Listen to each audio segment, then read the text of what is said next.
Hello student, कैसे हो आप सभी। तो आशा करती हूँ अच्छे होंगे और मैं नेहा यादव आप सभी लोगों का स्वागत करती हूँ आपके अपने यूट्यूब चैनल पर, जिसका नाम है नीट वाला हिंदी, जिसमें जो अभी हमारी क्लासेस चल रही हैं वो क्लास 11th की बायोलॉजी की क्लासेस हैं।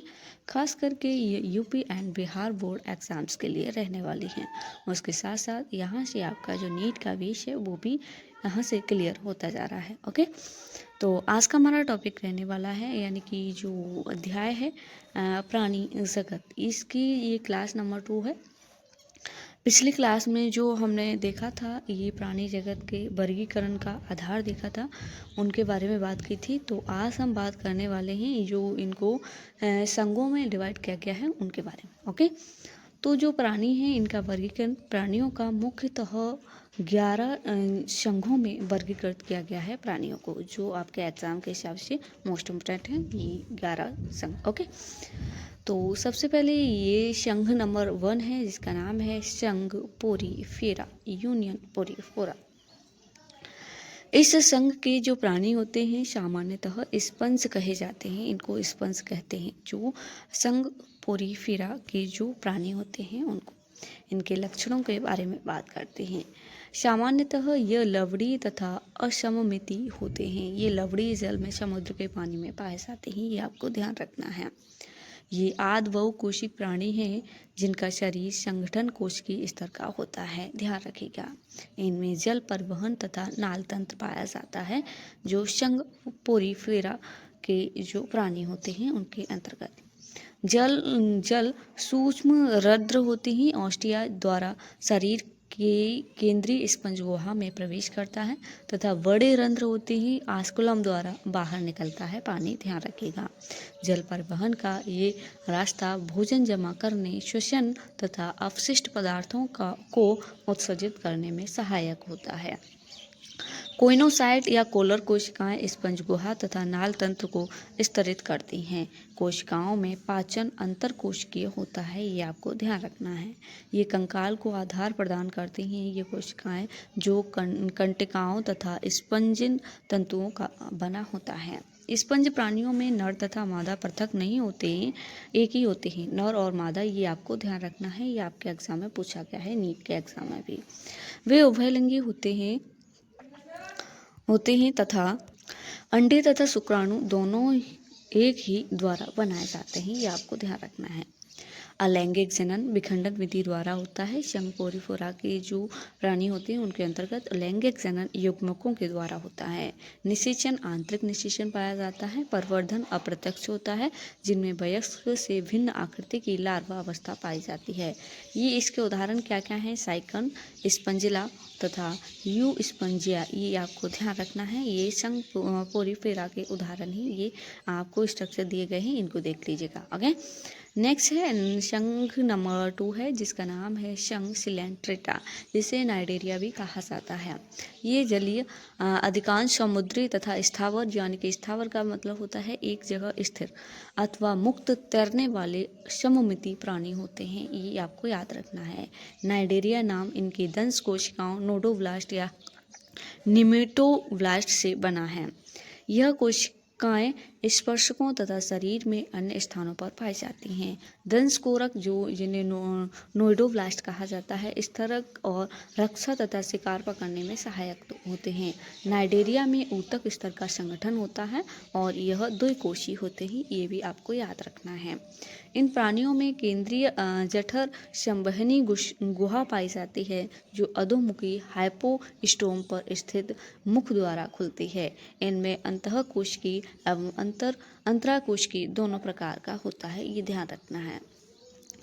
इनके कुछ सदस्य जैसे प्रवाल कोरल में कैल्शियम कार्बोनेट से बना कंकाल पाया जाता है। इनका शरीर 2 आकारों पोलिप तथा मेडूसा से बना होता है, ये टाइपिंग मिस्टेक है, पोलिप होगा।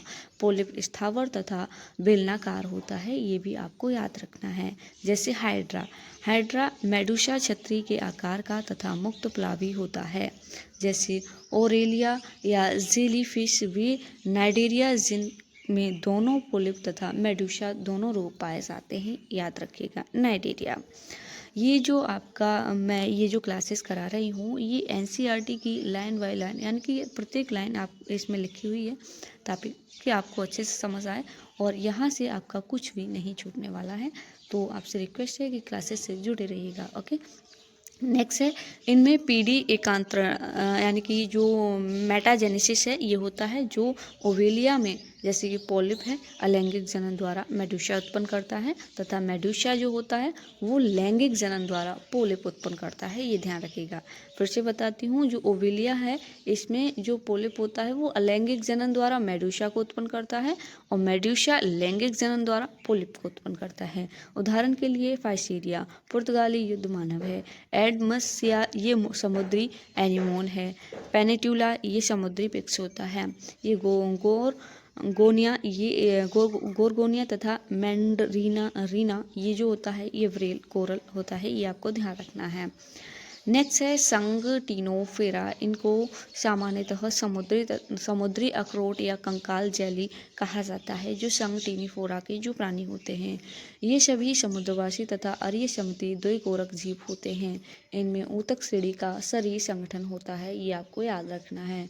इनके शरीर में 8 बाह्य पक्षमाभी कंकट पट्टिका होती हैं जो चलन में सहायता करती हैं। ये चलने फिरने में सहायता करती हैं, ये जो पट्टिकाएं होती हैं।